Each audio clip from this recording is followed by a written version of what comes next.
My name's Andrew Whitmarsh. I'm the president and founder of 360 Hazardous Cleanup, and I have almost 2 decades worth of experience in the biohazard remediation industry. Suicide situations are always unfortunate, and typically they are usually done by some type of firearm. I've seen many modalities of how people commit suicide, but firearms are the general one, or I should say the most popular. The reason that this one is more of a complex situation was it was a young man, 16 years old, so very unfortunate to see that happen, but also had shot himself in his bedroom with a deer rifle. So the extent of the damage was massive. So for people who don't understand ballistics, when you use a rifle, the bullet is not exactly a large caliber necessarily, but it's very high velocity. And getting into some more of the technical details, when people shoot themselves, they usually will put a rifle or something underneath their chin and pull that trigger. So what happens is the round is obviously through the person quite rapidly, but the pressure from the combustion, right, the gases that are exchanged follow that round and actually go right up into the cranial cavity and unfortunately create more of a balloon effect. And then therefore the spatter or matter gets spread out very quickly and very violently. So when you walked into the room, you could immediately see just material everywhere. What probably made this more complex was this was a small town, and when we arrived, there was probably 25 family members all standing in the house, just staring directly at you, right? And you can see the sadness, the sorrow, the absolutely crushed spirits and tragedy in their eyes. You know, people are crying, younger kids who don't know necessarily, but know something's wrong, or just you feel that energy, and that's really hard to navigate.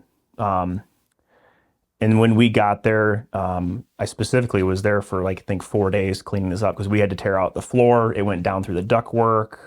It went through all his personal items. And, you know, the family wanted to keep items, even the stuff that was affected pretty heavily. And we actually had to clean them as best as we could. And I actually remember we set up the scene so we could walk out into a room and show them the items like clothing articles, jerseys, things like that, because he was a basketball player, and all these things that they wanted. And I said, look, I can't get all this out. And they said, we understand. We just want it because it's, and I'm like, I understand, right? It's their child.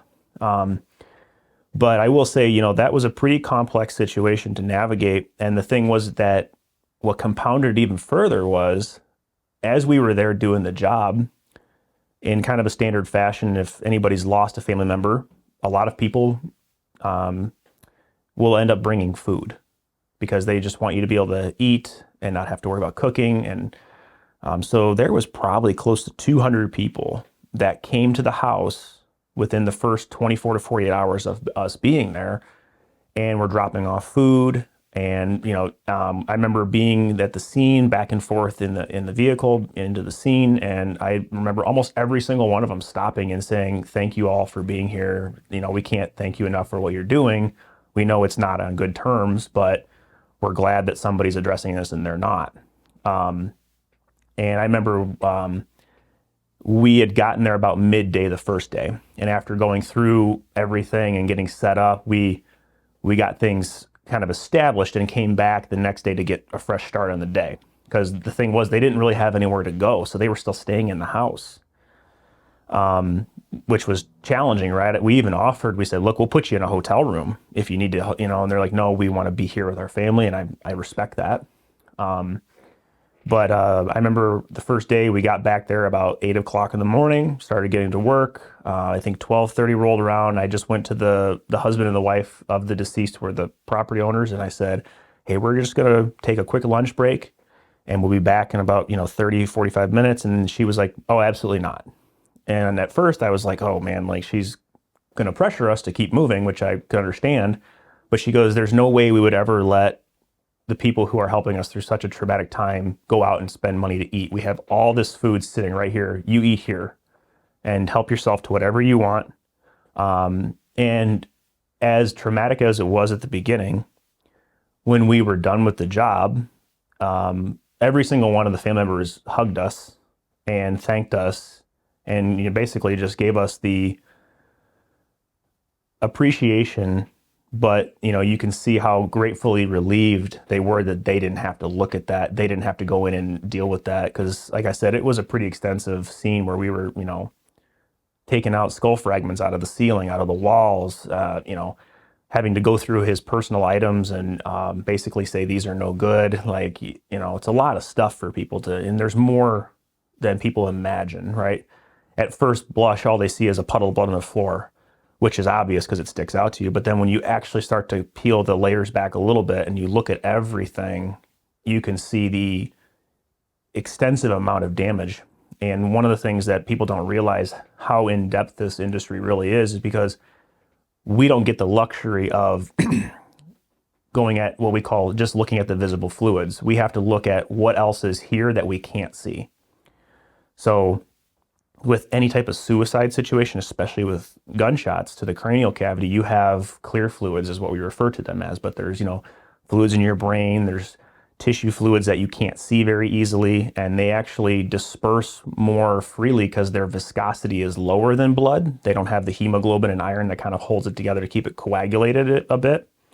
And that is very difficult to see. So like when we address the immediate fluids, yeah, we take care of what you see first, but then we actually go back and do a structural decontamination washdown of the whole area that's affected to make sure we don't leave anything behind. And sometimes people can be a little confused at why you do that. And well, here's the thing. I don't get the luxury of having it left behind and coming back and being, oh, it's no big deal, I'll fix it. No, like if that were your child and that happened and you walked in and saw a hunk of whatever on the wall that got missed or overlooked, you would immediately start to have PTSD from that situation. You would immediately have emotional reactions. And that's something I don't want to put any of our clients through, ever. So it's worth it for us to make sure we take a little extra time, but to do the job the right way, make sure that they are getting the quality that they deserve, but also the peace of mind that they don't have to relive any more trauma than they already did, or anything that's going to exacerbate the trauma that they're already going through.